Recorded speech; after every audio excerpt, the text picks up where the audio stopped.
Sur les réseaux sociaux comme dans la vie, je ne supporte pas qu'on dérange ma paix. Alors ici, ma communauté, la plupart du temps, vous êtes super sympa. Pour autant, j'aimerais aborder quelques points qui me paraissent super importants. J'avais déjà filmé cette vidéo une première fois, il y a eu un gros bug, donc je recommence. Quelqu'un qui me dérange n'a plus le droit de regarder mon contenu, ça va de soi, je le bloque. Pour autant, je vais définir ce que j'entends par le mot déranger, et pour ce faire, je vais aborder diverses nuances et plusieurs exemples. Bien entendu, les critiques constructives dans l'espace commentaire de mes vidéos, puisque ici on va surtout parler par la force des choses des espaces commentaires, sont les bienvenus. Et je rappelle qu'une critique à l'origine, c'est pas forcément quelque chose de négatif, c'est simplement une opinion qu'on énonce. Si la critique est constructive, intéressante, elle est évidemment la bienvenue. Ça veut pas dire que je vais forcément être en accord avec l'opinion de la personne, pour autant la critique a entièrement sa place ici. Je pourrais vous donner des exemples. Une fois on m'avait dit fais attention, il y a ta caméra qui était un peu penchée, peut-être redresse-la un peu pour la prochaine vidéo. Je m'en étais pas rendu compte et ça m'a été très utile.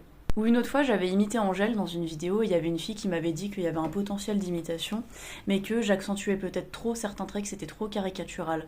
Je partageais pas son point de vue, pour autant je l'ai trouvé hyper intéressant et donc il a été le bienvenu dans l'espace commentaire. Au passage, je suis pas d'accord avec elle parce que je trouve que l'essence d'une imitation, la plupart du temps, c'est d'être caricatural. Voilà, petite différence de point de vue. Donc ça, bien évidemment, aucun problème. Cela dit, il y a d'autres commentaires qui peuvent être dérangeants, que je repère parfois sous mes vidéos ou dans le contenu des autres, et ça, c'est inacceptable. Alors bien évidemment, des personnes qui m'insultent, qui se foutent ouvertement de ma gueule ou quoi que ce soit, vous êtes bloqué direct, il n'y a même pas à tergiverser.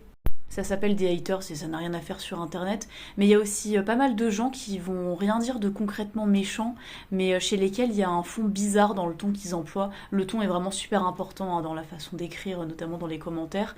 Et ils vont avoir tendance à être assez passif-agressifs, à être désagréables, mais par ce biais-là. C'est plus subtil, mais quand on a un minimum de savoir-vivre, on s'en rend compte et on n'accepte pas ça. Il y a très souvent des gens comme ça qui, par la façon dont ils ont tourné leurs commentaires, sont très condescendants et vraiment désagréables à travers l'écran. Et si on se respecte un minimum, on se rend compte tout de suite que le ton employé par la personne n'est pas du tout acceptable. Je vais vous donner un exemple. Quand je poste des vidéos artistiques où je montre mes tenues, ça m'arrive très souvent de donner des noms de couleurs assez précis, déjà parce que j'adore l'art, et de deux, c'est parce que derrière l'écran, ça peut un petit peu falsifier les couleurs. L'écran n'est pas forcément révélateur de la réalité. Et une fois, il y avait une fille qui m'avait dit ouais, ça s'appelle pas fuchsia, ça s'appelle magenta, cette couleur. Genre commentaire hyper sec, il n'y avait pas d'émoji, il n'y avait rien, juste un point, pour qui tu te prends en fait. Où j'ai déjà eu droit à des dis pas ça, emploie pas tel mot, machin. La plupart du temps, l'usage de l'impératif est totalement à proscrire, les enfants. Dans l'espace commentaire, on vous demande rien en fait.